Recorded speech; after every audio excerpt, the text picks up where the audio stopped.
Hi there, and welcome to Inside the Wooniverse, a podcast brought to you from the corner of Fringe and Maine.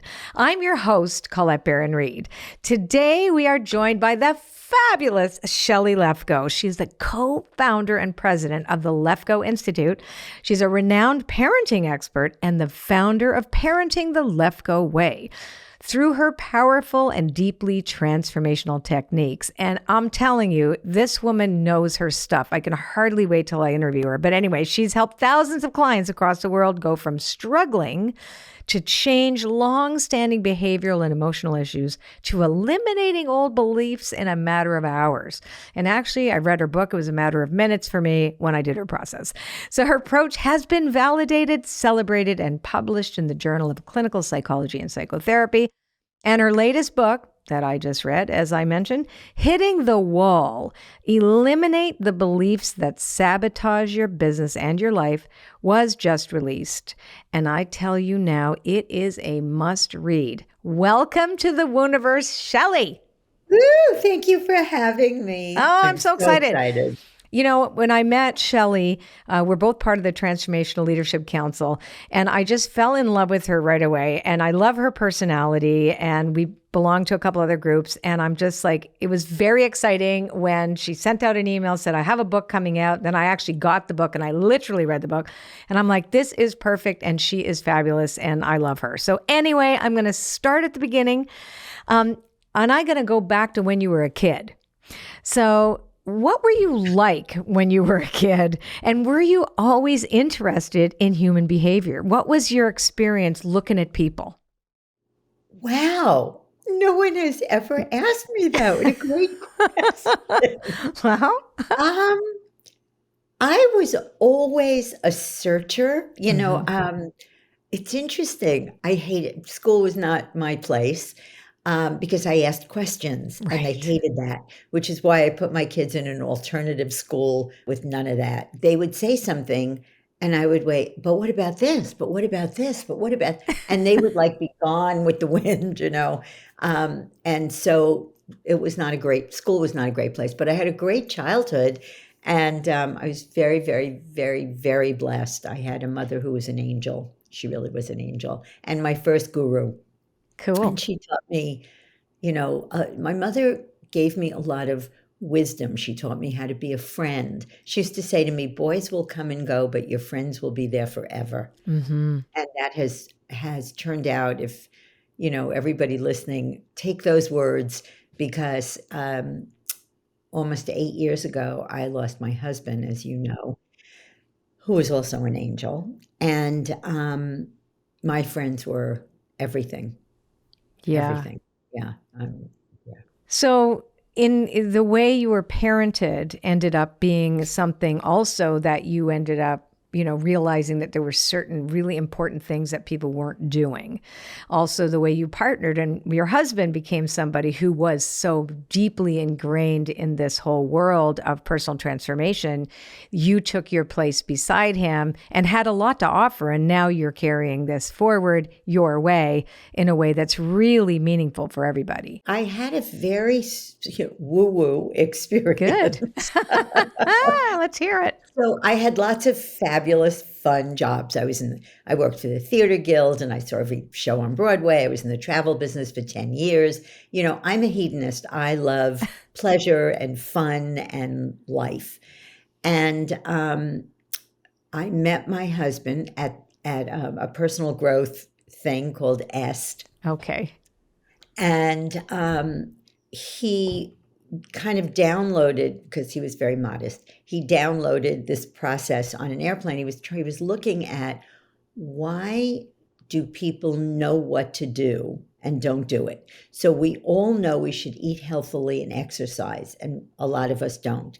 We all know going into a relationship that we should not be going into this relationship, but we go in anyway, right? Yeah. So we know we should do things and we don't, and we know we shouldn't do things and we do, right? We all know sugar is bad for us, but we love it and we eat it.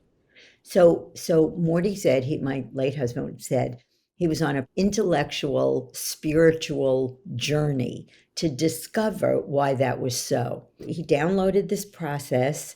And he came back and he said, I want you to see what I downloaded. And he did the process with someone who said, I want to get married again.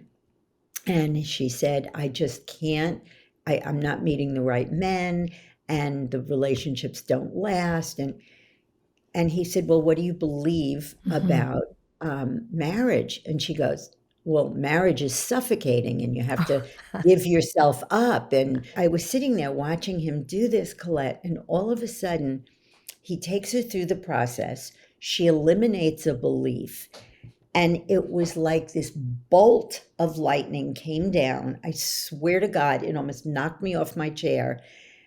And I said, that's why I'm on the planet. I'm here to do this. Right. And 35 years later, No. I'm still doing it, and my passion for parenting grew out of the fact that I was listening to people tell me where their negative beliefs came from.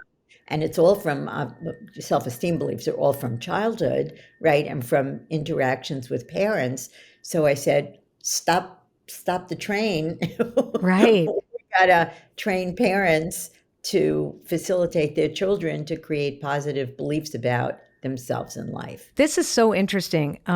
So let's actually unpack that a little bit, because when I think of my parents, for example, my father was 50 when I was born, and he came from Serbia after World War II, which was former Yugoslavia. It was not what it was now, right? So I think Tito was his boyhood friend and actually enabled him to escape into Trieste during the war because they knew each other.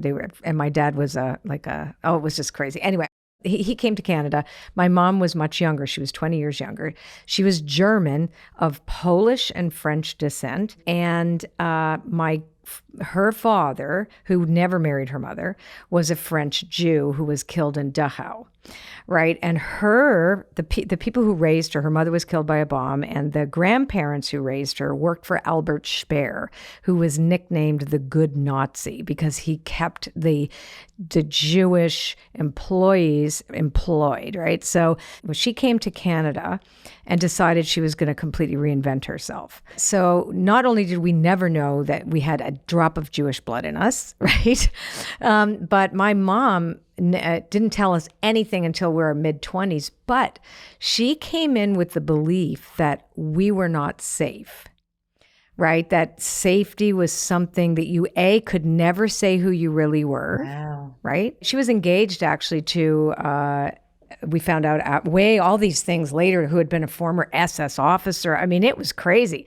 Like that nobody knew her background, and she was hidden with a family who adopted her. Oh my God. It was just like so crazy. She didn't tell me that, but I felt that. So I think what you're saying is that if you could actually use the process also on the parents who have certain beliefs that they are unconscious of, because I've carried that not safe feeling my entire life.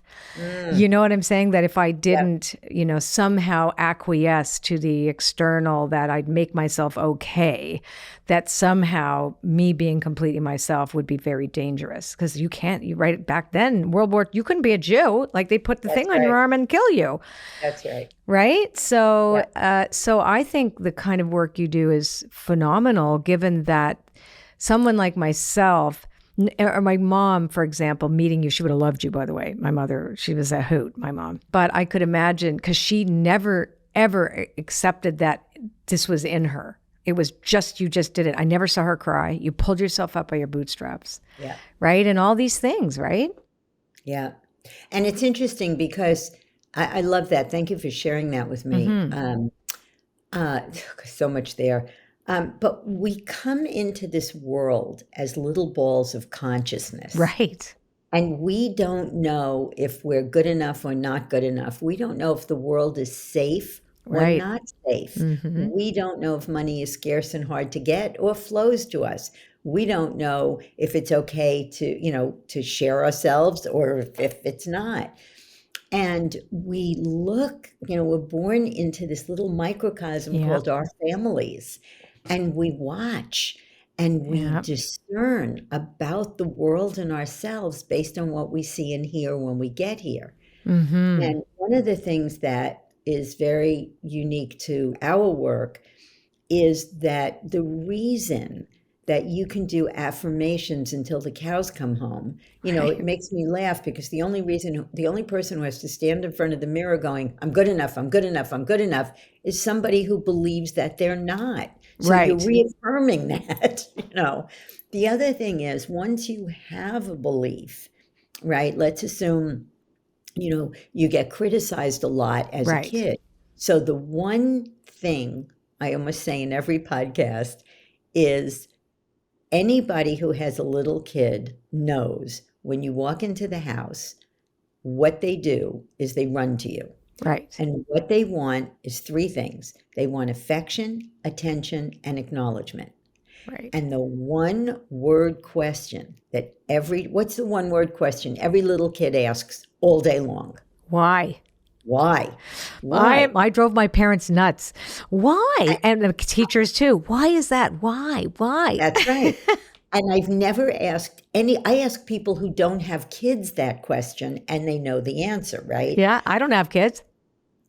So why am I being criticized? Why can't I live up to my parents' expectations? Right. Oh, I guess I'm not good enough. Right. So here's the thing. I'm not good enough. So if you're listening, I have my fist in front of my face, and my fist is I'm not good enough. That's a Right. belief, right? Mm-hmm.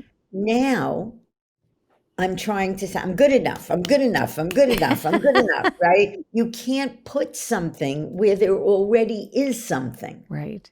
So you have to remove this. Right. So saying affirmations, I guess, is better than not. It just doesn't get rid of beliefs. And the reason is because we think we saw our beliefs in the world. Yeah, it's evidence. You cannot not believe something you think you see. Right. So when I say to people, did you ever see, if I said to your mother, did you ever see the world is not safe? She'd say, every day of my life. Right. And that's right.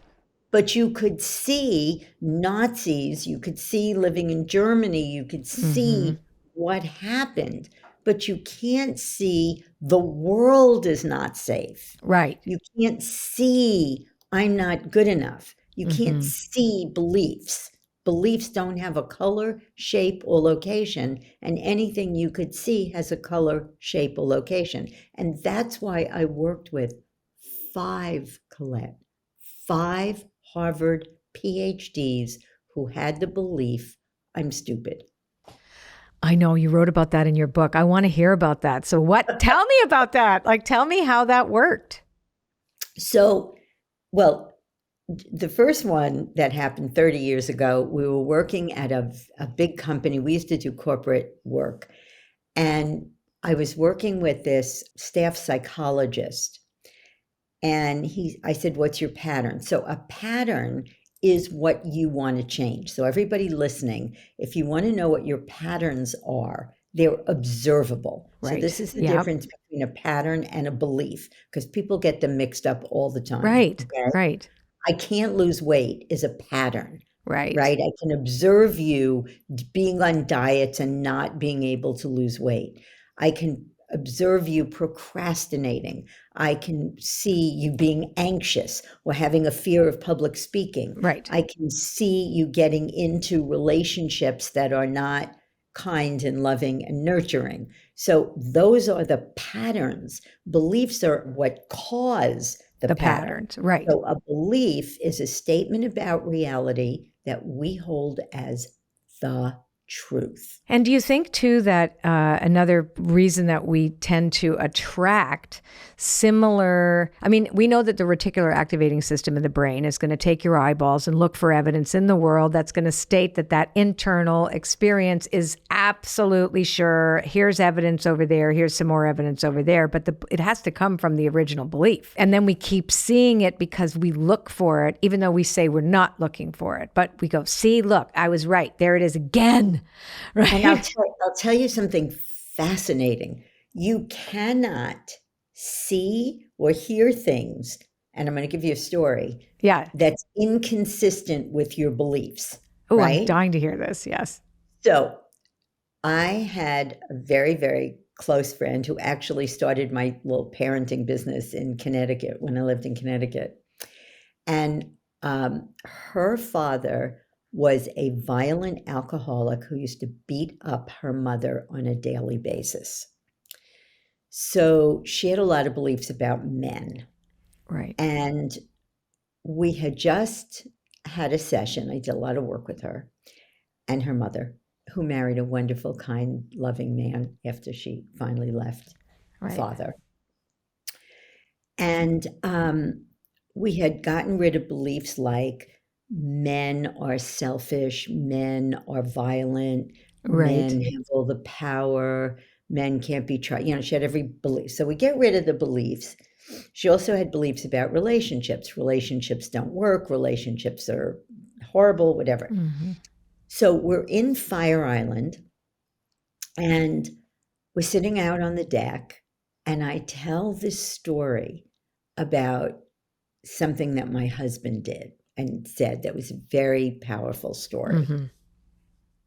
And she looks at me and she said, Shelly, I have heard you tell that story 3 times. That was the first time I ever heard it. Wow. She said, I could never, it was like blah, blah, blah, blah, blah, these words. She said, I heard the story. Right.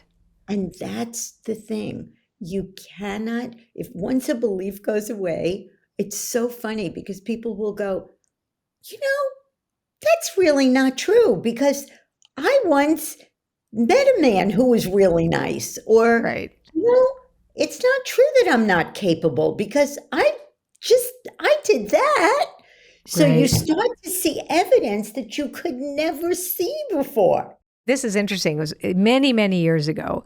I was doing intuitive coaching with this particular woman around meeting somebody, right? She says, there are no men out there. There are just no men. And I'm like, really? Okay. So there's no man for me. There's no men out there. There's just no men out there. And I'm like, okay, here's what we're doing. You're going to go on the internet and you're going to go and look at all these guys that you see on there. You're not allowed to talk to them, not allowed to engage whatsoever. But every day for 10 minutes, I want you to scroll and then hang up and then close your computer. And just then you're going to tell me in a month that there are no men. And she couldn't.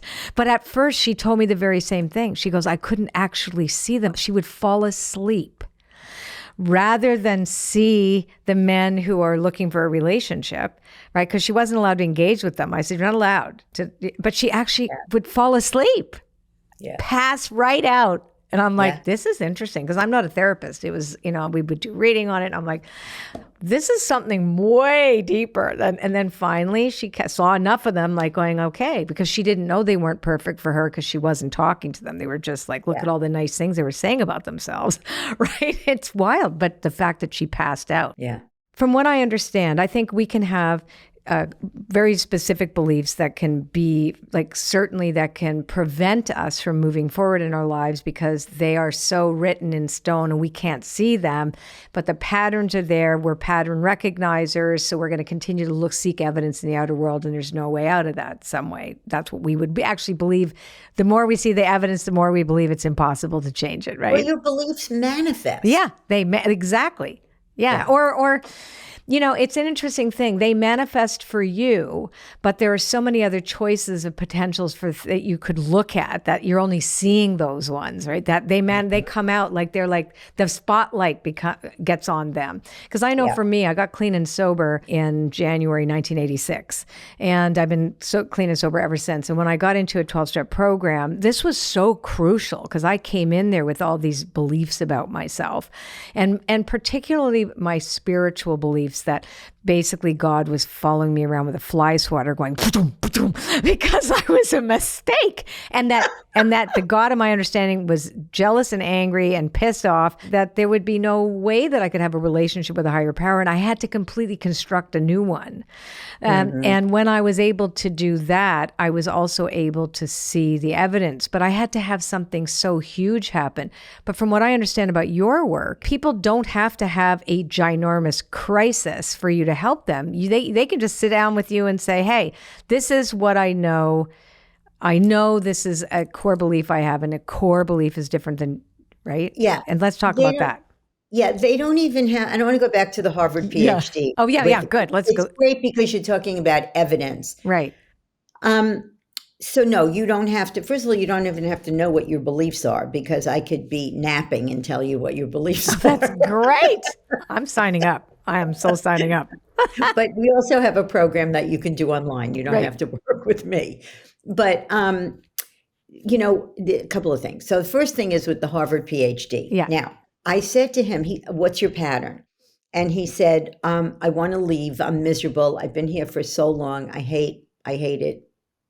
I said, well, what do you believe? And he didn't know. And I said, so when you think about leaving, what's the first thought that comes to your mind about getting a new job? And he goes, I'm stupid.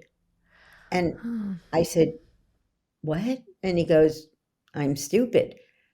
And I looked at his thing and I saw he had a PhD from Harvard, and it was 30 years ago. So I said, don't you have a PhD from Harvard? And I'll never forget this, Colette. He looked at me and he said, oh, I conned my way through Harvard. Right. That's the power of beliefs. Oh my gosh. That's wild. So he spent his whole life feeling like a fraud. Like a fraud. So here's, his father, when he was a kid, every time he would get something wrong, his father would slap him on the back of the head and say, genius. Oh, interesting. I would get in trouble if I got B's. If I didn't get straight A's, I would get a whooping. Right? Yep. Yeah. Anyway, go on. So, yep. Thank you for my career to the traditional education environment. Oh my God. For every time I've heard that sentence. So there's two kinds of basic beliefs. There's core beliefs, right? So there's your basic, I'm not good enough, life is hard, money is scarce and hard to get, I'm not important, I don't matter, I'm not competent, I'm not capable. Then we have what we call survival strategy beliefs. Now, this is very interesting. First 6 years of life, you create 6 to 8 years, your self-esteem beliefs are created, okay? Right. So now I have the belief that the two most common beliefs people have are I'm not good enough and I'm not important. Well, I don't want to go through life like that. That sucks. Yeah. So one day something happens. Now everybody listen for yours, okay? Okay. And I'll tell you what addiction is. So if you get acknowledged for A's or goals, you conclude what makes me good enough. So I don't feel good enough, but then I score a goal or I get an A and somebody says, wow, Colette, you did great. That's amazing. And you go, and you feel good enough, right? So you go, oh, what makes me good enough is achieving things. Yep. Now I become a workaholic because watch, in my face is I'm not good enough or I'm not important. But what makes me important is achieving things. So it's like holding a beach ball underwater. Right. The addiction is that I have to keep doing it and doing it and doing it, because otherwise the beach ball, I'm not good enough, comes up in my face every time I'm not successful. I love that analogy, the beach ball, right under the water. So now, and then I'm going to remind me, I must talk about watering all the plants. Okay. Now, let's assume you're the oldest of 10. Right. What do you think you get acknowledged for by your parents? Helping. Helping. Taking care of the siblings.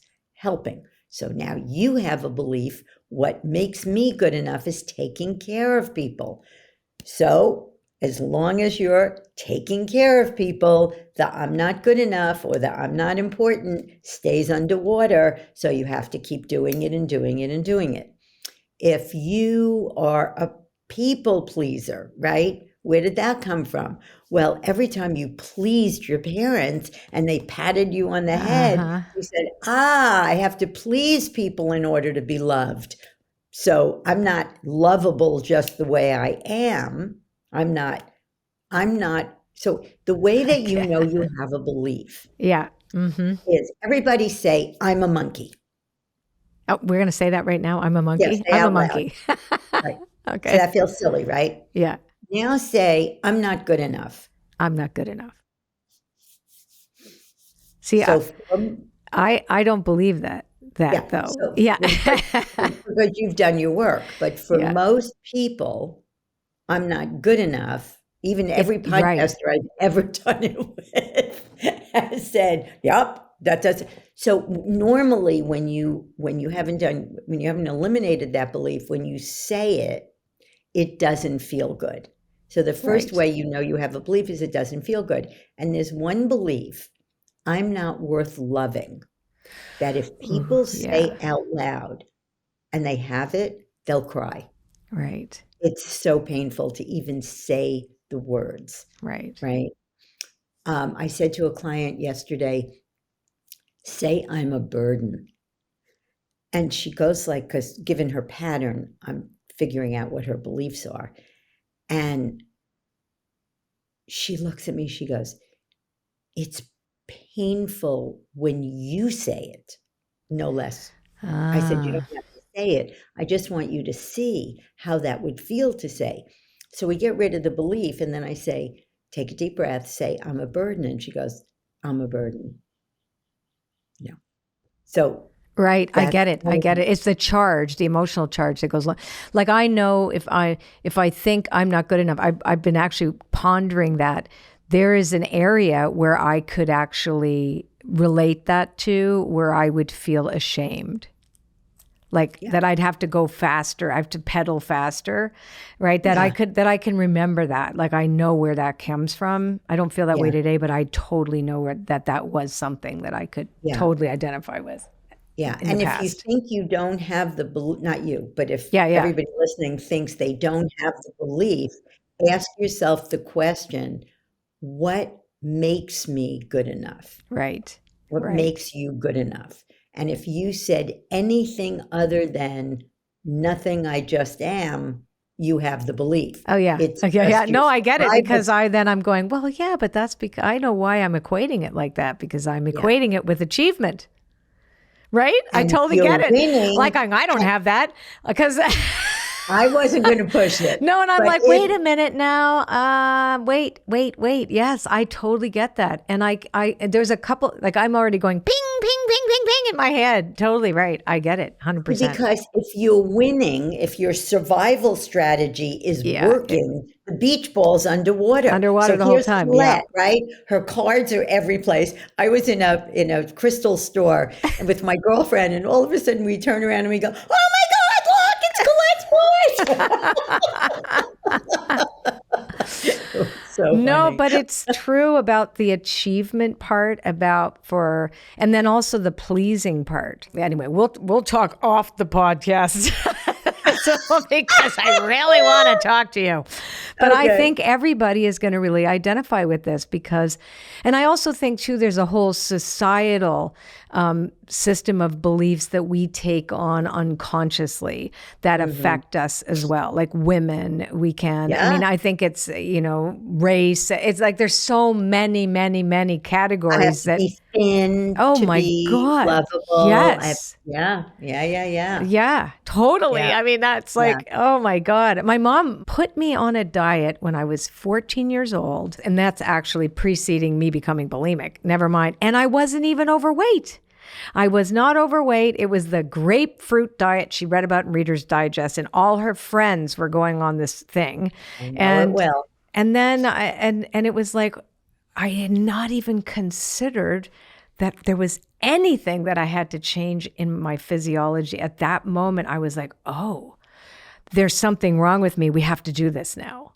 Like it was trippy. And I think about going back to 14 years of age. That's wow. It's like so many things we could talk about a million things that so many of us, I know. those seeds were planted. I do want to say one thing to your, I'm going to be a little provocative. Sure. So spirituality is wonderful, and being in touch with your higher power and your consciousness and all that. You have to be, not have to be. I urge you to be careful that there's something called spiritual bypass. Oh, we talk about this all the time. Oh, good. Oh, this is good. not new, Shelly. Yes, you're Good. right. Okay. Yeah, Perfect. spiritual bypass is something that we're very loquacious about, and we know this is something that in my world we don't do. It's such an important thing to address the shadow and whatever. And this isn't escapism. That's why I love spirituality is not escapism, and if it is, you're not in the right wooniverse with me. And I love that because you're substantive. I know you have to be. Substance. It's not like this, I'm off in the ozone. Oh, like in a castle in the sky where we're going to be all like whisked away by angels. That's not how it works. Jack Cornfield. Right. I used to go to sittings on Monday night because Spirit Rock is right near my house. Yeah.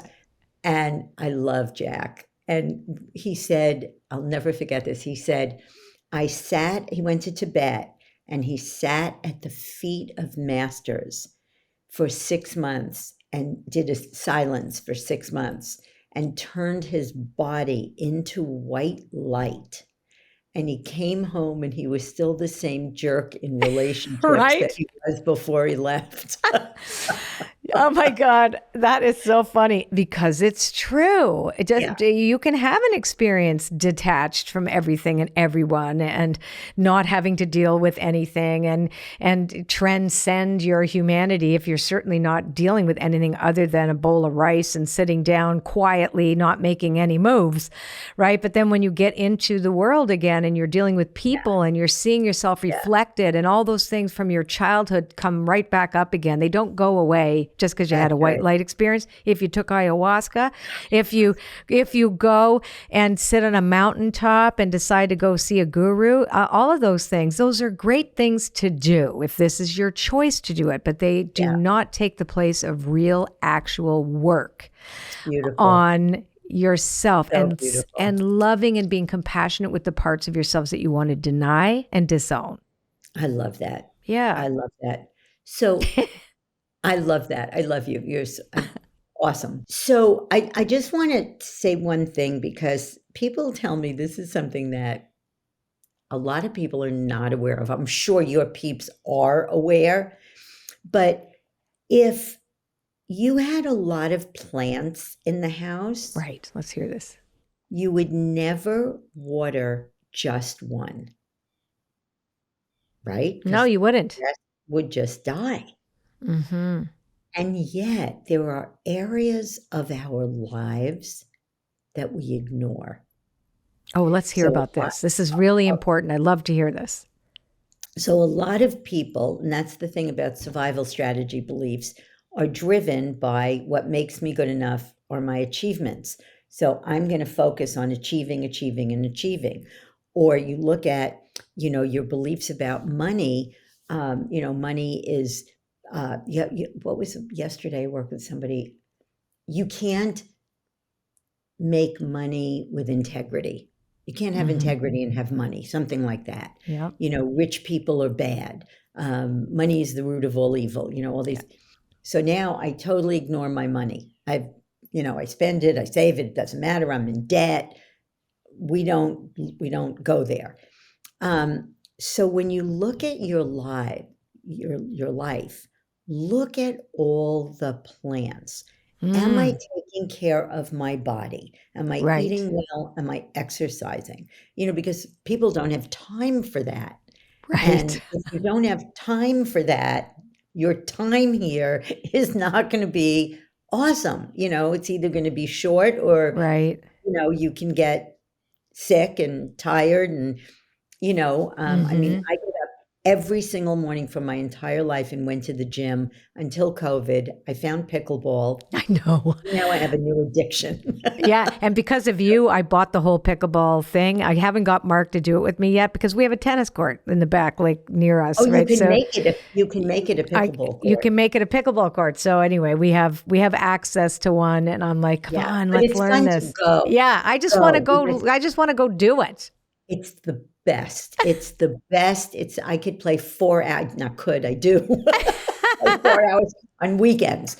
But I go in the morning, and then if at the end of the day I'm not going out, I just go play pickleball. Yeah. So last night after pickleball, we went to a friend's house. They're from Soviet. They were raised and born. They came from Soviet Born and Russia. raised. Yeah. And we just had, and there was one woman from the Caribbean island, and we just had a blast. So your social life is really, if you haven't watched on Netflix, 100 Years the Right. Blue Zones, it's fabulous. I watched the whole thing in 2 nights. It was fabulous. So it's what allows people to live to 100. And it was all these different things. And it's not just diet and exercise, it's community, it's laughter, it's fun, it's, and so look at that area of your life. Your career is one plant. Your relationships, are you nurturing your relationships? A lot of people don't have friends. Sex. Oh my God, nobody's having sex anymore. The young people. I'm like, are you kidding me? This is like the best thing in the world. What is wrong with you, right? But, I'm too busy. I'm too tired. Well, guess what? My mother used to tell me, if you don't take care of your husband, somebody else will. That's funny. Yeah. Oh my gosh. So look at all the plants. And the plants, every plant doesn't have to be the award-winning plant at the garden show. They just have to be healthy. My career is healthy. I'm not running to get my book on the New York Times bestseller list. I'm not doing it. I'm just not. Yeah. I'll get my workout in other ways, but I won't do. I don't have that drive. I'm not. Yeah. I used to when I was younger. I was very driven, mostly around my music career, which ended up switching over to this one. But well, I have 2 albums on Universal Music. Yeah, so I had a whole other life, and that was where I was driven, and I had so many hidden agendas about what that was supposed to do for me. Anyway, I switched over to here, which I never really put much attention to, except it just happened anyway. But the concept of being driven, ambitious, etc., to fulfill that, pushing the ball under the water has always been something I'm aware of. Self-awareness is really important. But, when I came to a place where it's like, I love my life. I don't need to be number one. I don't need a New York Times bestselling. I don't need any of those things to make me feel good about myself or valuable. I just need to know, and this was my need to know still, but that I'm providing value for people, that there's value, and then there's an exchange there, right? And it doesn't need to be big, wide, huge, anything. And that there's a liberation there. And then fear goes away, because when you're driven, there is fear under, like that, oh my God, that ball's got to stay down there. And the ball gets bigger under the water. Oh God, we can have so many conversations. Oh my God, because I just went to fear, right? And then I love my life. Those are 4 words you want to be able to say, and our beliefs get in the way of us nurturing all those plants. Yes, totally. And exactly like you said, your survival strategy makes you go whichever one of those plants it is, that's what's going to happen. So at the end of our process, we do what we call the spiritual part, right?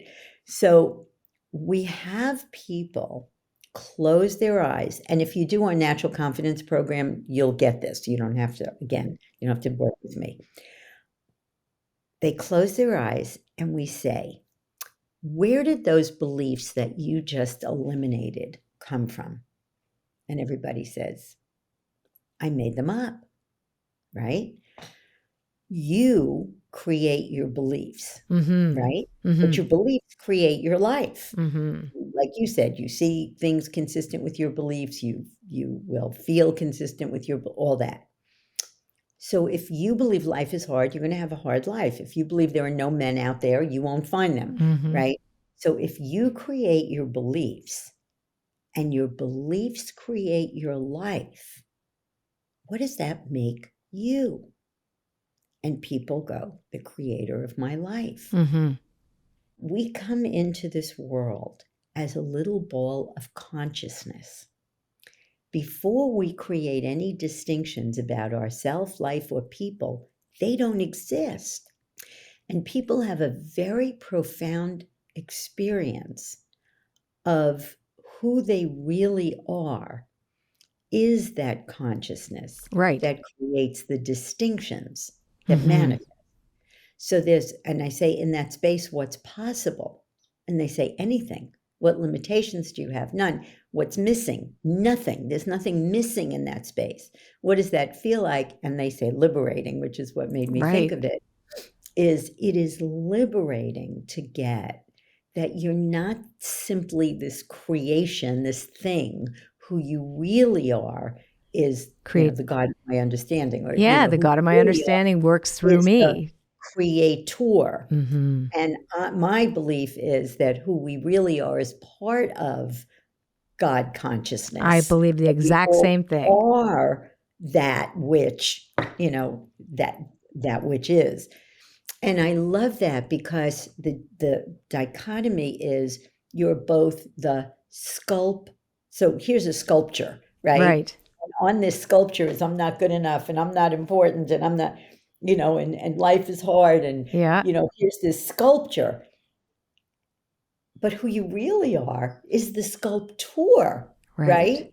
And as the sculptor, you can look at that sculpture and take those crappy beliefs off and change the sculpture. Because as you said, which I love, you're living here in Tableland. Yeah. You're not living in the, blah, blah, blah, cosmic, whatever. You're going to deal with, we used to call it, I never see gurus I used to call it the A&P. Right.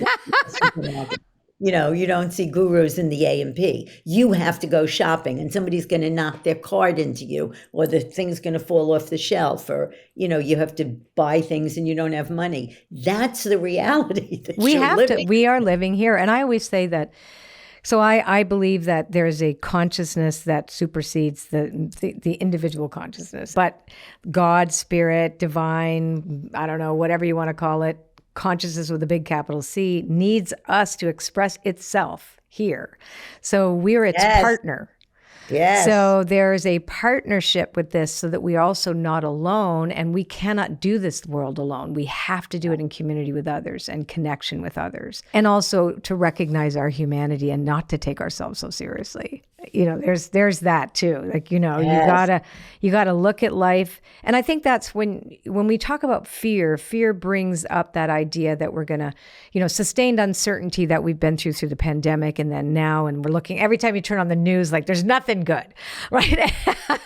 But it's always been like that. My husband said the other day, he goes, it's just a different version of the same old story. He said, okay, fine. We're in this place. It's a different version of the same human dilemmas and dichotomies and et cetera, et cetera. And our job is to show up, not bypass anything, but also to recognize that we don't have to identify with all of the fear and the uncertainty, et cetera, that we can learn to be the eye in the storm, to watch that storm and stay here and stay grounded in it. Right. And that takes work and takes time. And I think that work like yours, like when I read your book, I was like, oh, everybody needs to buy your book. Seriously. It's so good. I want to say two more very quick things. So the first thing, I'm going to give you a tool to get rid of any negative emotion in the moment. Okay, right? So I'm going to leave you with something really useful. Okay. But I want to go back to one other belief that we didn't talk about. The belief that ran my life was what makes me good enough is having other people think well of me.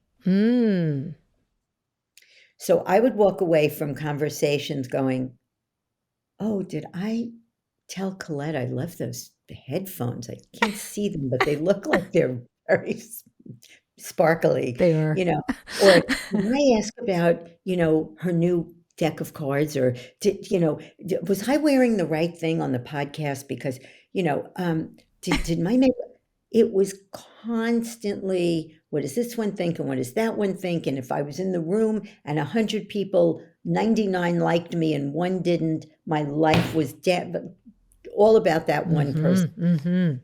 So my mother only cared. She didn't care if I failed every subject. What she cared about, and that's not really true, but no, I know. It's just, you're taking a what piece. she cared about was that I was popular, included, and loved, right? That everybody, that I was happy. She couldn't stand to see me unhappy. So if everybody, oh, you were invited to the party? You weren't invited to the party?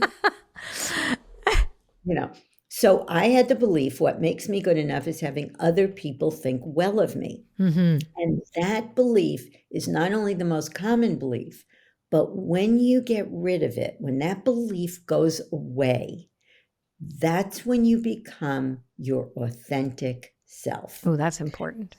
So now, and it isn't, so listen, this is an important distinction. I'm a distinction girl. I like that. It's not, I don't give a shit what anybody thinks. It's not that. I may care, I may not care. I may not care. A lot of times now I don't care, but I may care a lot if one of my friends doesn't love me or want to be my friend anymore. I might care. Here's what's changed. It no longer means anything about me. Right.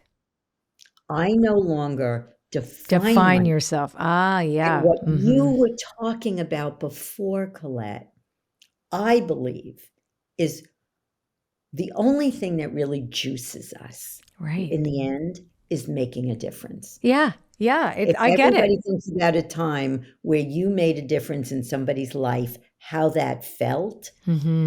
That's the juice. So now, if I'm not worried about what everybody thinks about me, I'm here to serve. Right. The value piece. It's like I'm here. I'm not here for the impact. I'm here for the value. The impact's out of my hands. Yeah. It's I just want to make a difference. I want to serve. I want to change people. When somebody gets on every day of my life and says, Shelly, I don't worry about this anymore. I'm not scared anymore. I don't have One client said to me, it's 37 days and I haven't woken up with anxiety. That's huge. But when are you going to stop looking for it? Oh, right. Yes, that's right. Right. I wake up in the morning, I have no anxiety. That to me is like, yes, that's the best. That there's a human being who's free to live a great life. What's better than that? The question that I ask always in Oracle School to all my students is, what are we making it mean? That's our number one question. That's where I was going to go. And who do we need to become? Those are the two things that we work on. I love that. So here's the thing. We're so aligned. I know. I knew this. I know. So what are you making it mean? Okay. That is the best question on the planet. So I'm going to take it a little further the way we do it. We all have our different ways. So my late husband did a TEDx talk on this. It's called How to Stop Suffering. First of all, meaning mostly comes from our beliefs, right? Yes. So if you believe dogs are dangerous, the dog comes in the room, you're going to give it the meaning, he's going to bite me. Right. It's the meaning that creates our feelings. Right. Right? Right. Always. So anytime you have a negative emotion, and by that I mean an emotion you don't want. Okay? Right. Yeah. Negative emotions. I don't want to be depressed. I don't want to be unhappy. I don't want to be anxious. I don't want those emotions. Right. They don't feel good. I'll have them. I'll feel them. I'll say thank you very much. And then I do this process. So the process is, what happened? Uh, Colette didn't call me back. What meaning did I give it? She doesn't care about me. What else could it mean? Come up with one other possible meaning. Well, it could mean that she got busy and just forgot. Now, here's the question. What does it really mean? What do I know for sure because that happened? The answer is always I don't know. No? What is it? Nothing. Nothing. Events have no inherent meaning. Oh, that's fascinating. Okay? So watch. If you come into a room, you're in a room and somebody you know comes in and doesn't say hello to you, what might you automatically think? Anything, just make it They're up. mad at me. They're mad at me. Where did that meaning come from? No, I don't know. Oh, No, maybe an experience No, that no, my belief that if somebody doesn't talk, what is it? Where did the meaning come from? Where do you think? My head, Your head. my mind, everything comes in the mind. All My thoughts. meaning, they don't like me. It's going to be a bad day. I'm not getting this job. She doesn't like me. It's mental. Meaning comes from your mind. It's Right. in here. Yes. Meaning is never out there. There, yes. So if meaning is in your mind, do events have inherent meaning? No, because they're all in your mind. Right. You're Now the one what? assigning meaning to them. Yeah, but that's all of that is true. But I want to have a dead stop. Do events have inherent meaning? No. Another way of saying that is we don't know anything for sure because something happens. I'm going to give you an example. I had the most exquisite 35-year marriage imaginable. Okay, I was married to an angel. He died. I was devastated. I didn't know how to run a business. I didn't know the difference between a P&L and a balance sheet. And I never wanted to run a business. It wasn't anything it was like the last thing I'd ever want to do. So I'm going to starve to death, right? He dies. I'm never going to love again. I'm never going to be happy again. And then I tell the Marcy Shimoff story. Yeah. So my girlfriend came to me and said, I will be the person who will always remind you that you can still have fun. Right. And she did that. Yeah. Thank you, Marcy. So when he died, there were consequences, but the events have no meaning.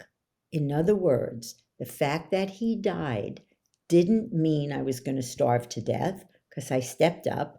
And my business is now doing very well. It doesn't mean I'm going to be alone for the rest of my life. It doesn't mean I'm never going to love again. It certainly doesn't mean I'll never be happy again. So the events have no meaning. We don't know anything for sure because something happens. Right. So I was on a huge podcast with 100 million downloads, right? Mark Hyman's podcast. Oh, yeah. Okay. And he texts me and he shared about being my client and personal stuff that I never thought he would share. And I went, oh my God, this is amazing. It was like, and we get off and I'm about to go into a course that we teach how to do this too. Yeah. And I tell, he texts me, he was out of town traveling and goes, I don't know that I got it. What? I don't know that it got recorded. Oh, no. And I start to go down the tube because here's the meaning. It's never going to be that good again. Yeah. He's so busy. I don't know when it's going to happen again. And then I said, Shelly, what happened? Mark texted you. He doesn't know if he got it. What meaning did you give it? It's never going to. What else could it mean? Could mean he does have it. It could mean it's going to be better next time. Right. But the fact that he texted that to me has no meaning. The meaning is in my head, not in the events. Okay? Right. I go in the course, I share the story, I'm fine, it is what it is. 5 minutes before the thing ends, he goes, I got it. I got it. And it was all Right. fine. So it saves you suffering. Right. To ask this question. Oh, it's fascinating. I get it. I totally get it. If you remind yourself in that moment, because we can spiral out in these, these vectors Yes. of meaning. And as a matter of fact, too, because remember I texted you a long time ago on the WhatsApp and you didn't get the initial text. You go, how did I not see this? I remember. Yes, And yes, I yes, did yes. think she doesn't like me. Yeah. Right. That's where we go. Right. And then I'm like, That's I where got we to snap go. out of that. Like, why am I making it mean that? Right. It was like, Yeah, get out. especially in the dating world. Oh Oh, God, they didn't call me, Right. It's like, I had the best experience. So when you get Yeah. rid of your self-esteem beliefs, Right. I went on my second date in 8 years, and I go out with this guy for coffee, and I look at him and yeah, he's not my guy. But Yeah. I said, Shelly, my girls tell me I'm too fussy. Give him a chance. So we have this really good conversation. He's conscious, which is my number one thing, Yeah. right?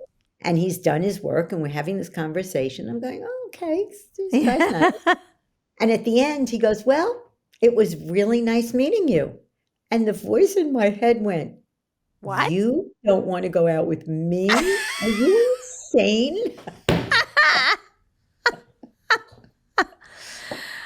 Oh my God.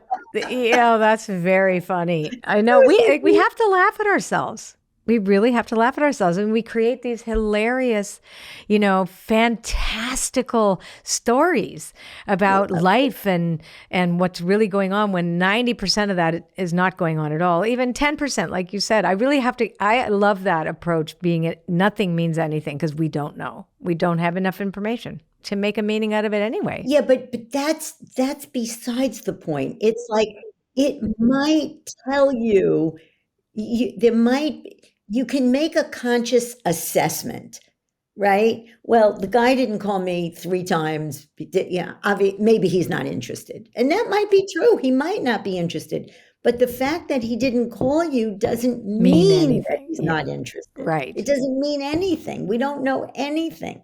And Right. even if we get information, we don't know that that's true. I could remind him of his mother, and he doesn't even know it. Oh my gosh, this is funny. I love this. This is really, I could go down a rabbit hole with you. I could totally go down a rabbit hole. So I'll come back.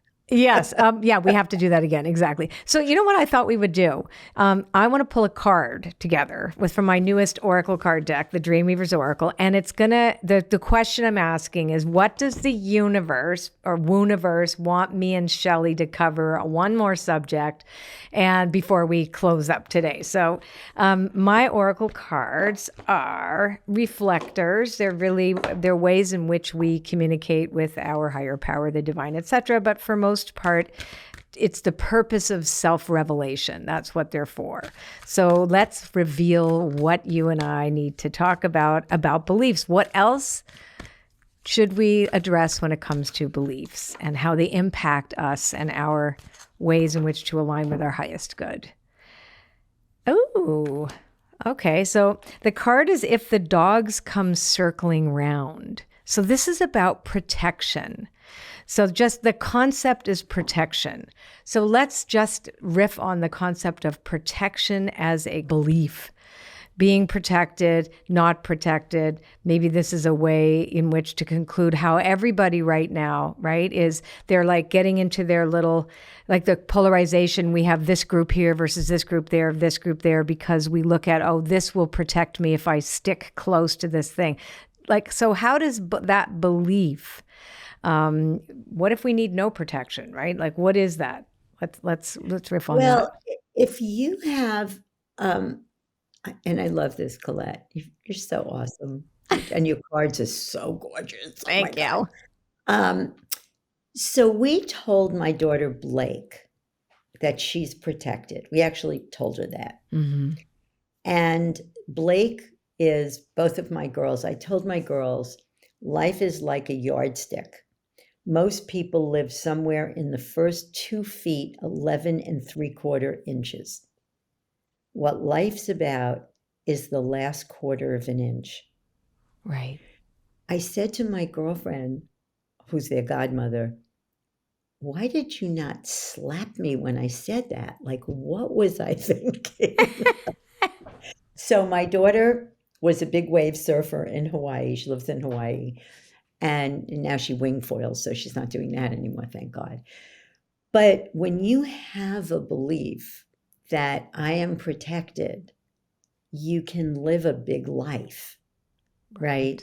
If you have a belief I'm not safe, like you were talking about with your mother, we've come full circle, Right. right? If you grow Yes. up in Nazi Germany, you're not safe. The world's not safe. And there's survivors. We also have a friend in TLC whose parents were Yeah. survivors, Mm-hmm. and they bring that Mm-hmm. into your world because they just want to keep you safe because the world's not Right. safe. You get the message, I'm not safe. And if you have the belief, I'm not safe, it's going to be very hard for you to feel protected. And you can do all the spiritual stuff and the conversations and the, but you have to get rid of that belief Right. by going and doing however you do it. I'm going to give you an opportunity to eliminate a belief for free.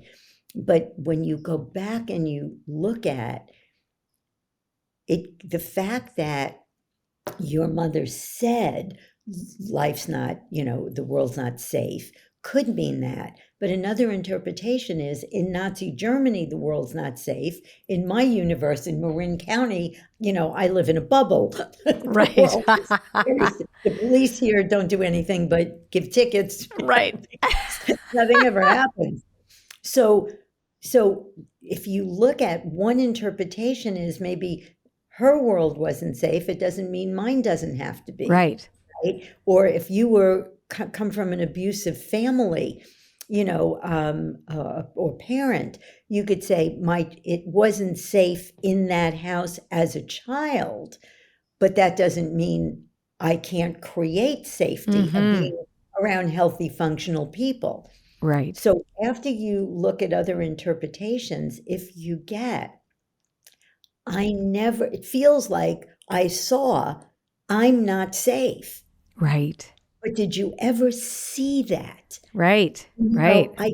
I saw I wasn't safe in this house with my father as a child, or I wasn't safe in Nazi Germany as a kid, or I wasn't safe in the hood when I was growing up. But where was who I am is not, will never be safe. Mm-hmm. Yeah. That's in your mind. You made that up. I love that. I love that. I know I'm going to read you what this says too. Divine protection, a sense of safety despite chaos, a loyal people and staying true to your values.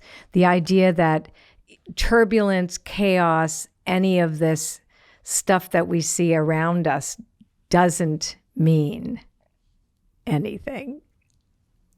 And on that note, I love this. That, Right? That was good. Oh my gosh. Okay. To learn more about Shelly, the Lefkoe Institute, and all of their offerings, please head on over to lefkoeinstitute.com. She's got phenomenal. You're going to give us the link. Yeah. We're going to put the link in there where you can get a free, a way to get rid of one limiting belief for free. It's fabulous. The book is fantastic. You're going to get everything in the show notes.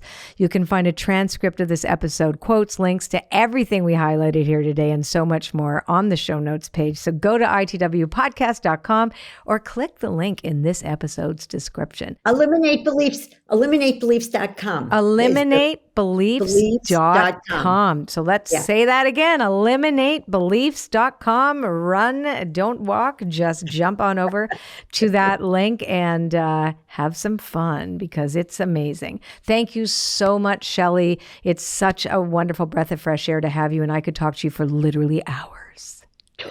I'll call you. Thank you for having me. Thanks for listening, everybody. So what did we learn today besides literally everything the entire time? It was one big, fantastic workshop. I loved the part when she talks about making meaning, that we want to make something mean something, but it has no meaning in its own inherent existence. It may matter and has consequence, but it itself has no meaning. Now, I thought that was fascinating. I'm going to spend a lot of time about that, but also that our beliefs really do impact our reality. And that is the frequency that we put out into the world. What we believe is what we see. It's not the other way around. We see it first, then believe it. No, what we believe is what we see. Thank you for listening. Until next time, I'm Colette Baron-Reid. Be well.